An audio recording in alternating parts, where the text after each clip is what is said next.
All right, good afternoon again. As you all know, Dan is on vacation, traveling around, and I'm going to be um, conducting today. And we're going to have Miss Jeffrey to come and do a presentation. And then later we're going to have Miss D, and then I'm going to close it. What I'm going to do is going to be like an interactive discussion. I want to have you involved in the conversation, and we're going to be looking at the role of social media in social capital. How does the internet affect social capital? How does it increase or decrease social capital? So I would like to hear why you think and why you think it does this and that. So but before we start, I'd like to introduce somebody very important to me, Mr. Dale Boto. Dave Boto is the head of the secondary and senior high school assessment examination in Liberia, West Africa, and he attended a workshop conference in Kansas City, and he spent a couple of days with me. So he's also we're exploring Kentucky. I'm taking it around in Ville, Lexington, looking at all the beauty, the wonders of Lexington, and so he's here to also just sit and observe. So welcome. All right, so we'll now begin by calling up Miss Jeffrey to come and present for us. Give her a round of applause.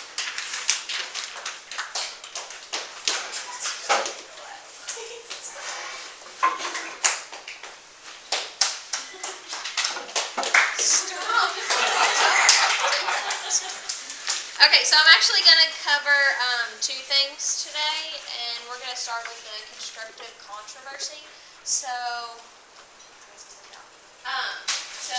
this is going to be an interactive kind of project. So who knows what constructive controversy is? What does it sound like? Come on, guys. Working together to find a compromise to a controversial situation. Perfect. Okay, so what it is, the official definition is constructive controversy. There she is. You almost left me hanging. I'm just kidding. I knew you'd be here. I had faith. Right before this, I was looking. Oh, you're fine. So anyway, constructive controversy is a technique for understanding the solution better, for improving it by arguing for or against the idea. So you pretty much just hit it on the head. So when do you think you would use this technique? Like debates, I guess. Yeah, pretty much. So we use it. It's a very important decision that needs careful deliberation, such as when you have two or more ideas on a table and a group member has differing views about them, and you're just trying to get the better idea and see the better insights and ideas for the topic. So what it does is it shows both sides of the issue, and you just draw conclusions based on the evidence and the well-structured reasoning. I cannot do that. So what we're going to do is we'll just do it as a class. It's really not big enough for groups. So what is a topic for like possible solutions or implementations for UK? So I want to give a topic and we can discuss about it. Parking's always a good go-to. Parking. Okay. So what are some positives about parking? There's got to be something. You kind of got an okay guarantee. What is it? If you can afford a pass, you kind of have an okay guarantee that you'll find a spot somewhere. Somewhere. Yeah. So that's a positive. What else? What are a couple more things? The lack of parking encourages bike riding and bus riding. I'm not saying I agree with that. I'm just saying that is a positive. There's always a backup transportation kind Yeah, of. it just encourages healthy living and less like gas use, I guess. I don't know. Okay. Hannah?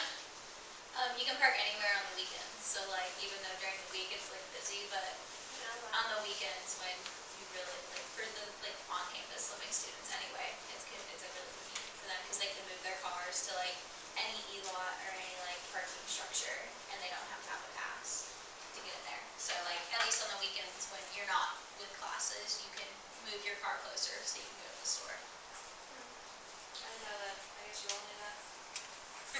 I'm not here on weekends, but I didn't know that. Maybe that's why. One more thing. Anything else positive? Yeah. Don't they have the safe path escort thing, like, so you don't have to walk to your car alone at night or something? Yeah. Yeah. I got a golf cart ride. Safe cats.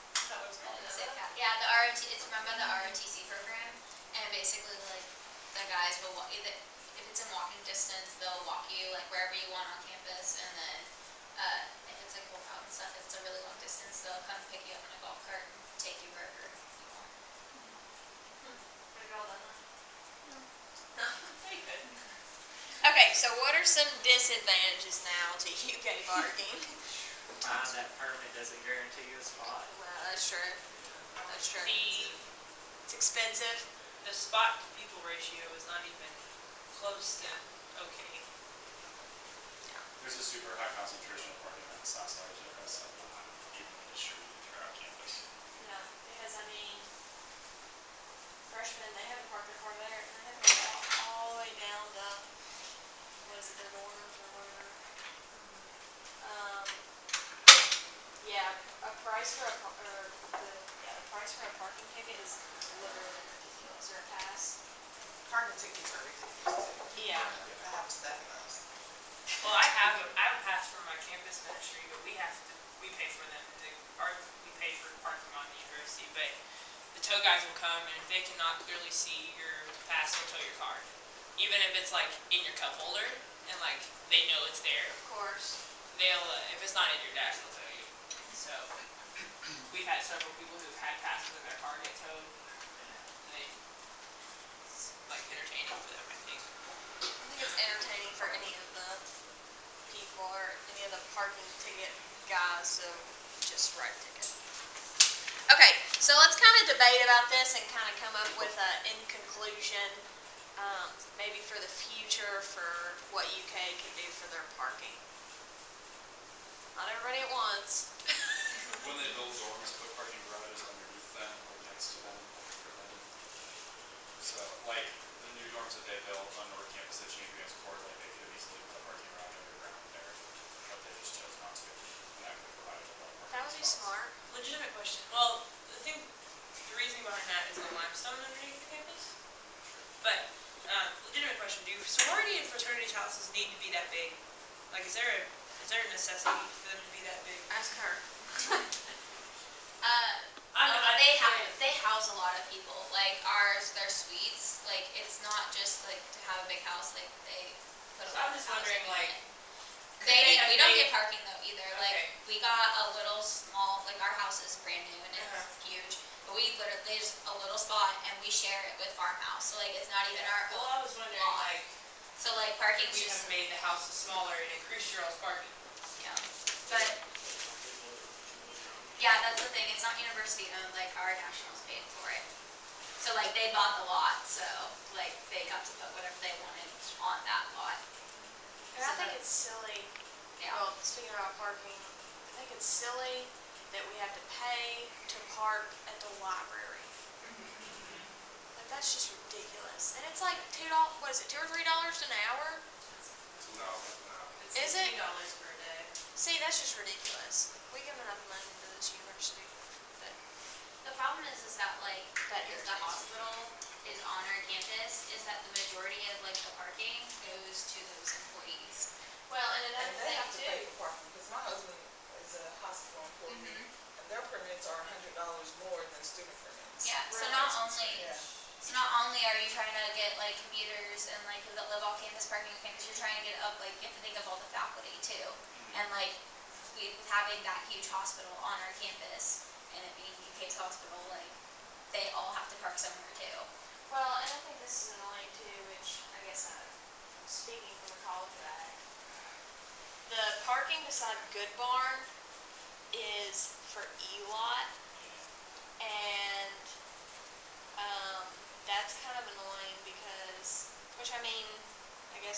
nurses and stuff, they need places to park too, but we're right here, why can't we park there? I mean, K-Lot's just as close, don't get me wrong, but I think it's annoying that they specifically just made that parking lot just for the nurses and faculty, because that parking lot is never full. You can park there now. No, it's E-Lot only. No, they're allowing it though. Well, They call it the overflow okay, I now. can park there. I've parked there all semester and not gotten a ticket, not gonna to. So, I guess I shouldn't complain that much, but I just think it's annoying, like when they first built it, I was like, are you kidding me? College bad kids, they can't even park close enough. But I guess that's how it is on North Campus too, kids have to park K-Lot. So, what do you think the final, what did we kind of come up with? Like, what can we do maybe in the future? I think I've thought about this, and I think the real, unless we like bulldoze the seminary, or the seminary that we bought and put parking over there, like really the only way we can go is south. And so, Yeah. I mean, adding a whole lot more parking down that way isn't really helping because it's so far away. Yeah, and they had talked about, parking at the Southwood Farm. That's just way too far to be busing students from, that's like what, past Walmart? Is that on Manowar, past Manowar? Not very good directions. Yeah, that's just a long way, so. And they're not allowed to build parking garages anymore. They can't build parking garages anymore. Why? Because it's like obstructing to the view, or like this, like I don't know. It's like, they're not allowed to build like big places. Like if they're gonna tear down a building like in its place, it can only be as tall as it was. Like they're not allowed to build up because like it's like obstructing the view and stuff like that.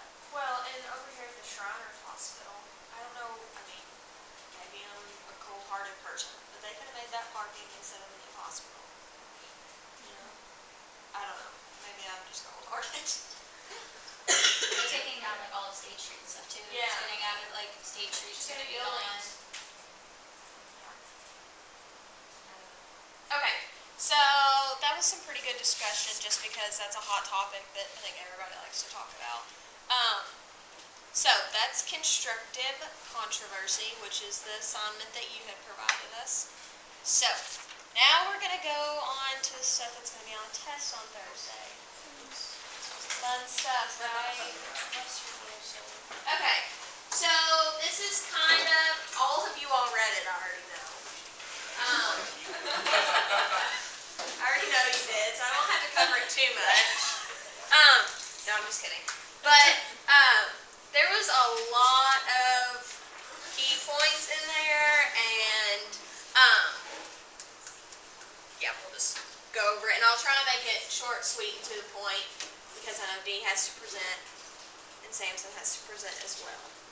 So, the 3 core competencies of community leadership. So what are they? That you all read? Community engagement, social engagement, and civic engagement. Is that right? No. Solid. Good one, good one. Okay, so actually, this one was, the chapter that I'm going over was in the handbook. It was the part 1. Definitely social capital. Building social capital, yeah. So. Oh, and not to mention, I think this is question number 3 on the exam. Well, on the study guide. 2? Is it 2? Describe the importance of facilitating social engagement. No, it says the 3 core Oh, competencies. look, there it is. Yeah, so hint, Winner. guys. Blink, blink. So, building social capital. What's the other one?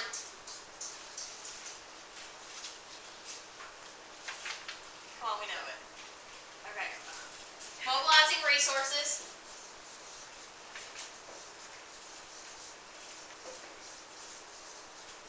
And the last one is, Yeah, framing ideas. thank you, framing ideas. Okay, so basically this is a triangle because these 2 work together, these 2 work together, these 2 work together, and so on. But the only way to have a successful community is you have to see the big picture, and all three of these have to work together. You can't just have these two to have a successful community, these two, they all three have to work together. So, but you have to know two key terms in order to make this big picture function properly, which is product and process. So product is what gets done, obviously, such as in a community projects, or programs, specific outcomes and changes in the community. And process is how things get done in the community. So who's included, how the decisions are made, related factors, and the way people work together. Does that all make sense? And so those two words are kind of key terms in order to make this function as well. So we'll start with the first one, which is framing ideas. And what that is, the way that I kind of took it was you just put a frame around your ideas. It's kind of self-explanatory. So what it is a community can define opportunities and issues and ways that lead to effective action.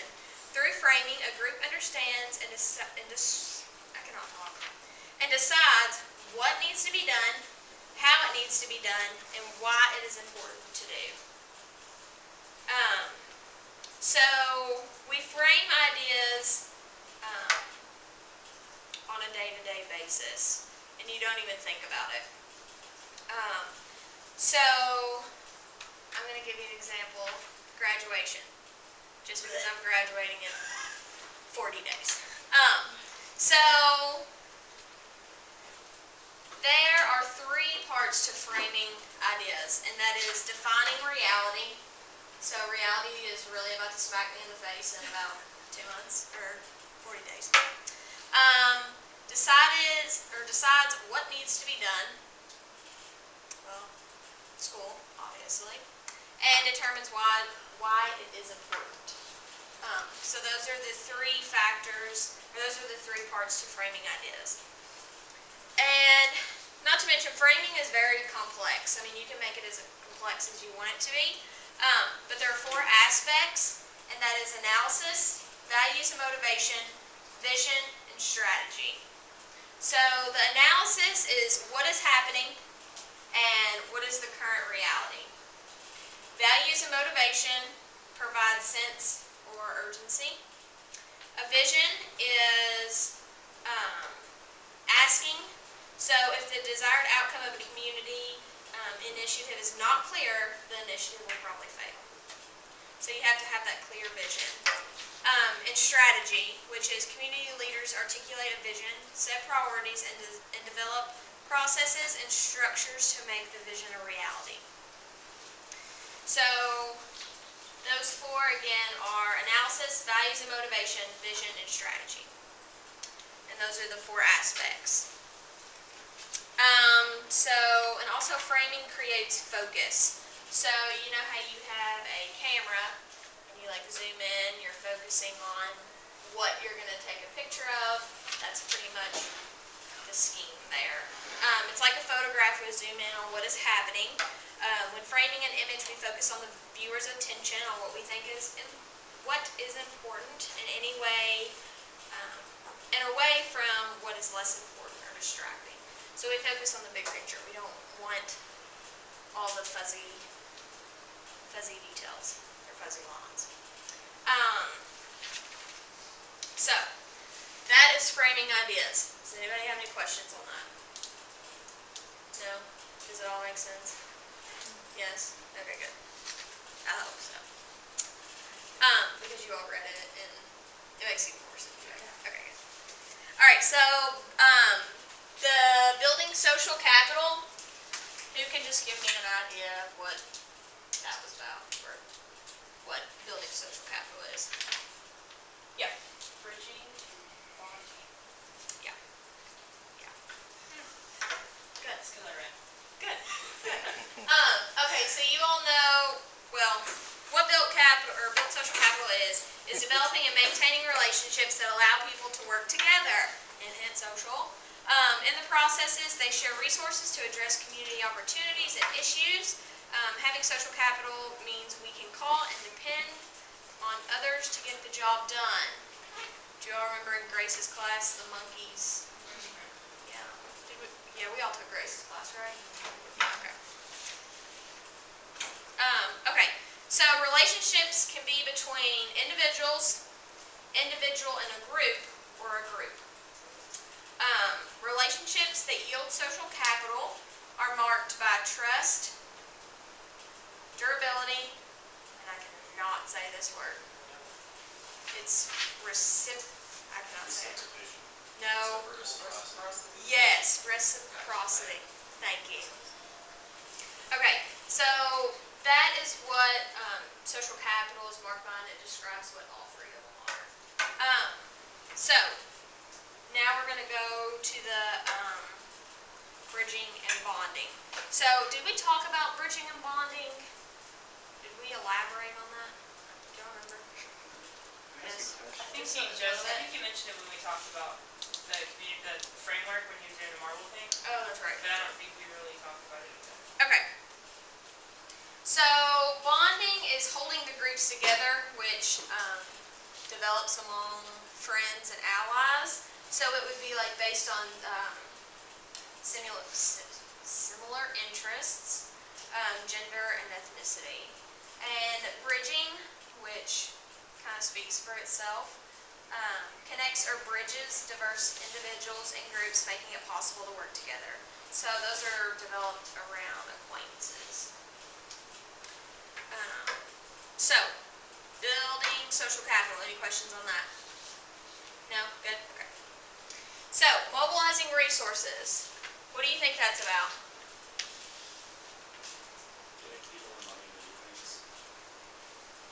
Realizing the assets you have and how to turn them into community change. Yeah. Yeah. I mean, you all got it right. So, getting people out, being mobile in order to get things done in and out of the community. So this involves organizing and engaging a critical mass to take action to achieve specific outcomes. Gaining a critical mass means getting enough people, financial resources, votes, and organizations to make the project a reality. So, does anybody have, like, who's going back home when they graduate? Like, back home to do something in their community? Nobody? I'm going back home. You're going back home? Okay. I never left if that counts. Huh? I said I never left if that counts. Okay. So, what's something in your community that hopefully one day will make a reality? Like, one day it'll be, well, like the leadership Winchester Clark County. Hopefully when we get all this done, it'll be a reality and they will actually get to put it in use. That'll be great once it gets done. So, a key word is critical mass, which is achieved when community leaders bring together enough people and resources to do what the community wants done. So, there are three key terms there, and that is strategic, planning, and purposeful activity to achieve the outcomes.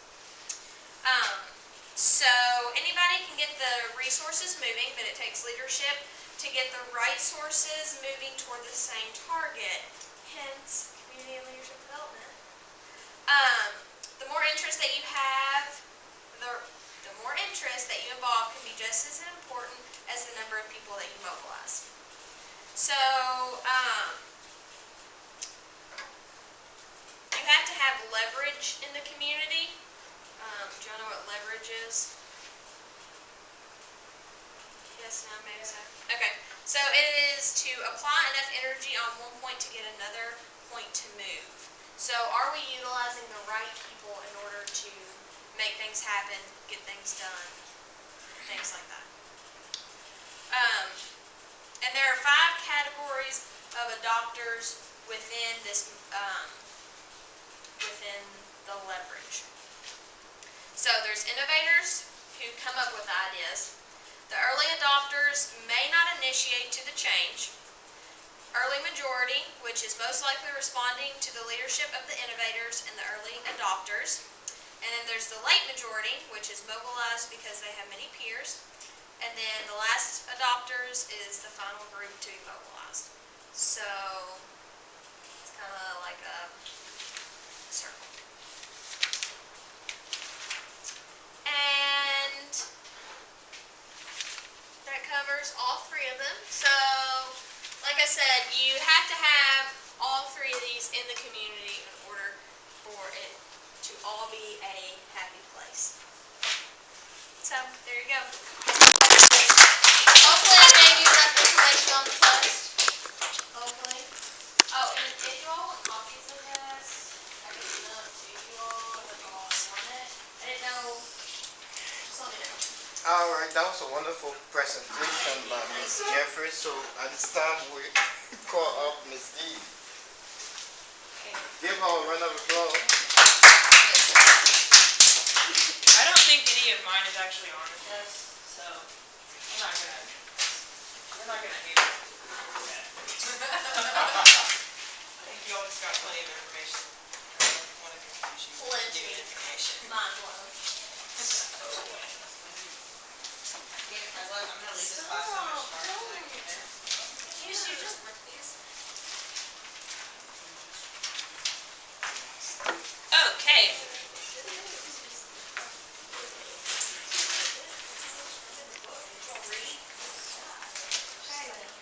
Okay. So pretty much the summary. I had chapter 1.6.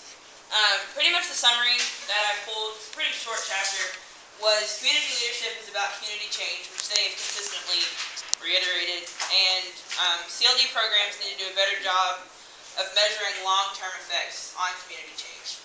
They do a lot of initial, what are we doing, but there's not a lot of after the fact, what really has been changed in the long term.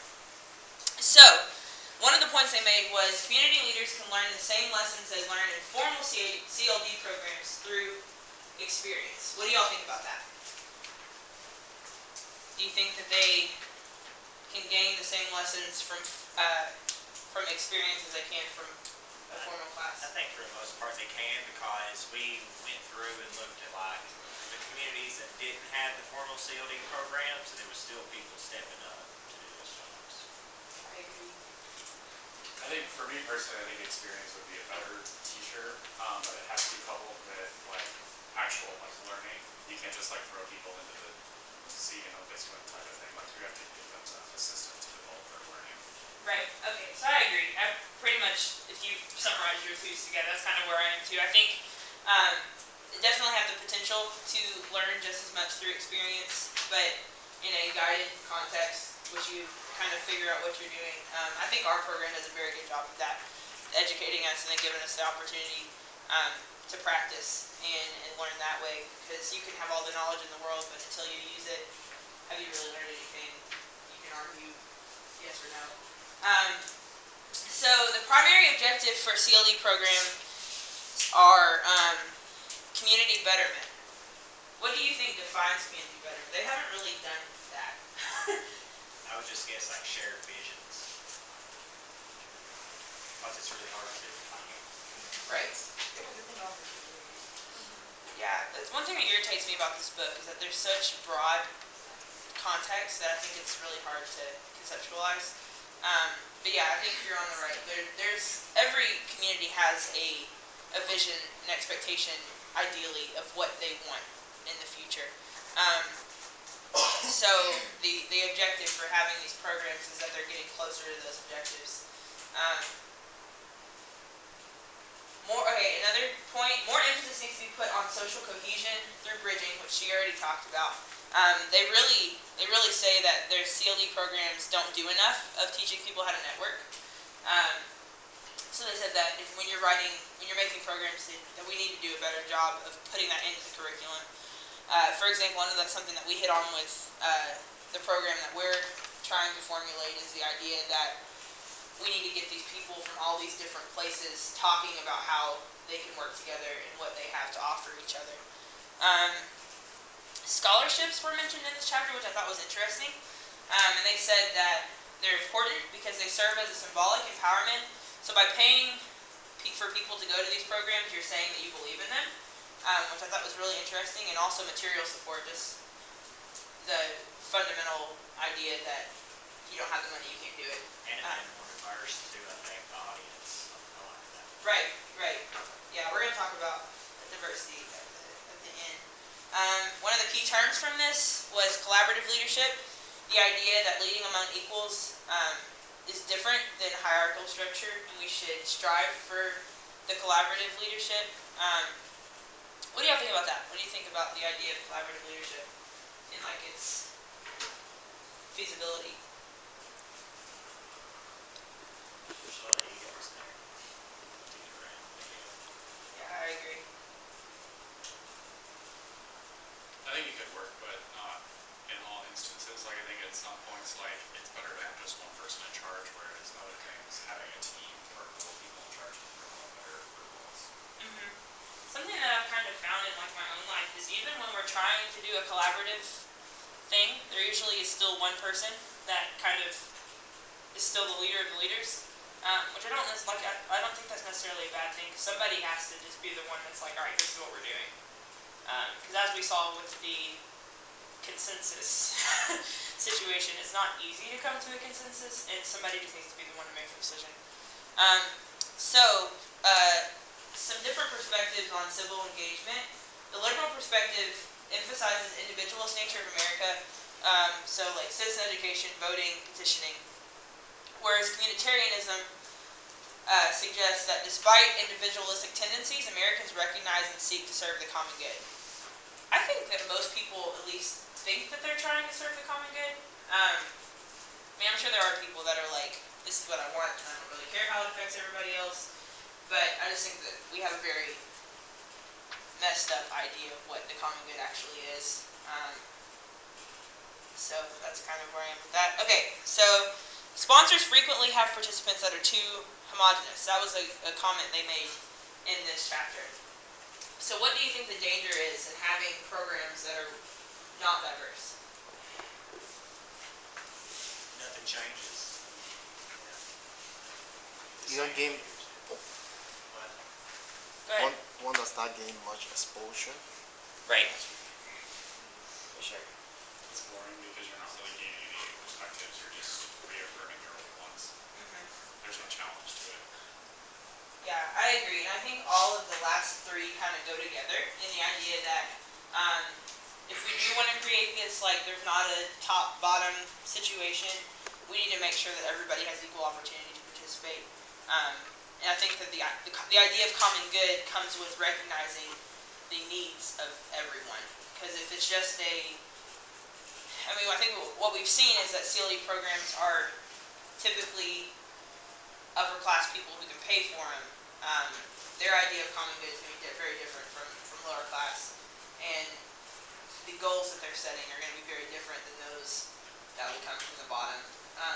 So in essence, what we need to try to do is create an opportunity for the grassroots to have a say and to have a part in community development. I think that's where we're going to see those long-term effects, is when we get everybody involved. That's all I have.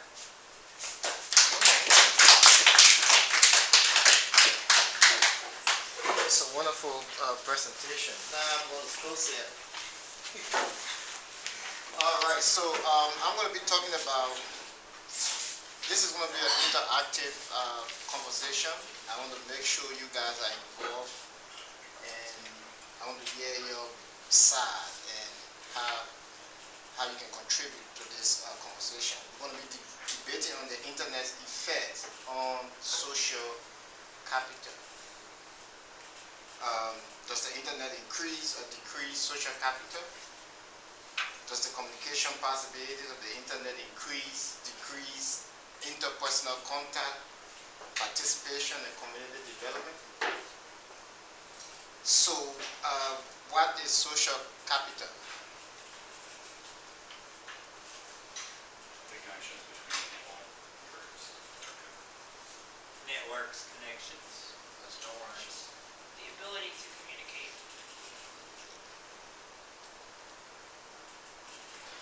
let's look at two form of definition of put forward for social capital. One is network capital, which has to do with relation with friends, neighbors, relatives, and workmates that provide significant companionship, emotional aid, goods and services, information, and sense of belonging.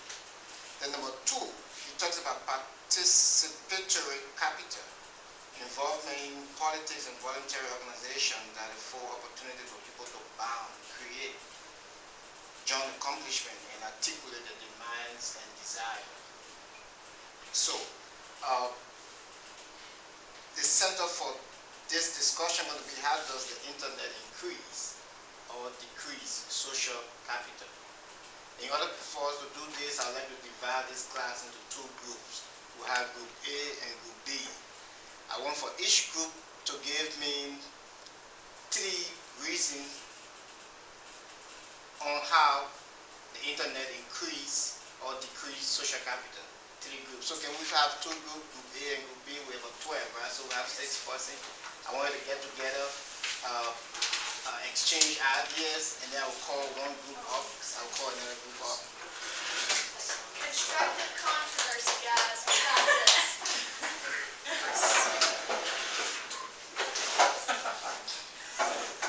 Just before I call on each group, I'd like to give some definition about how internet increase social capital and decrease social capital. So when we look You at can't give us ideas, you might be giving our ideas away.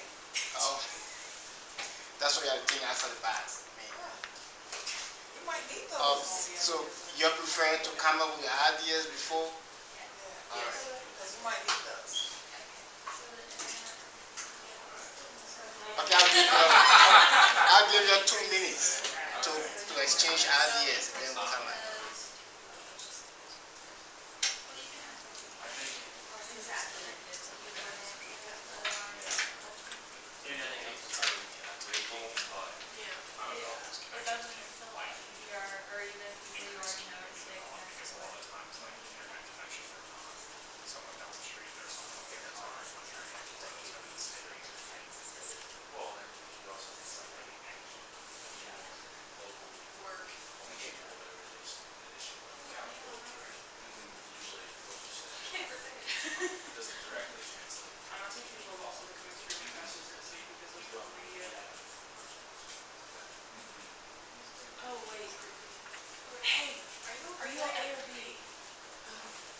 We're team 1.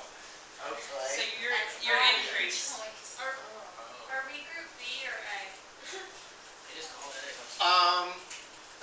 Let's say group A, group B. So are we both, so we're are we both increased. doing increase, decrease, or is one person doing increase and one? You both do increase and decrease.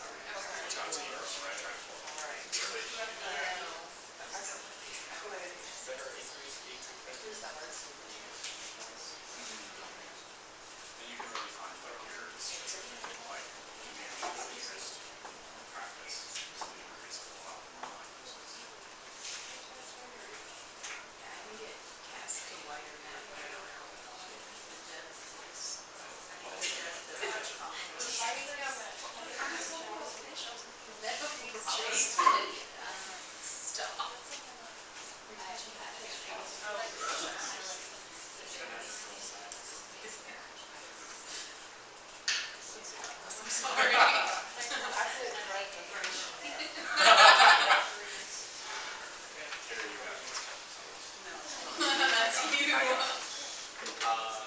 Oh wait. I was thinking you had. I think it's like if you can work together with the community, not only I was thinking 50, and then you multiply you know, it. you can hold a meeting with people from outside the world in your pajamas, right? Instead of like, so like there's pros and cons to having virtual meetings and virtual communication.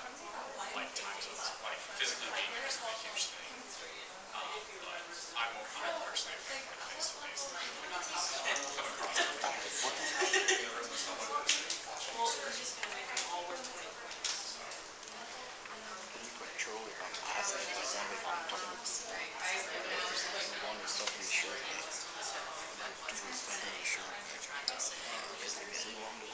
Yes. All right, you guys ready? You guys ready? Alright, we got this. All right, 30 more seconds. I give you guys 30 seconds. Ready.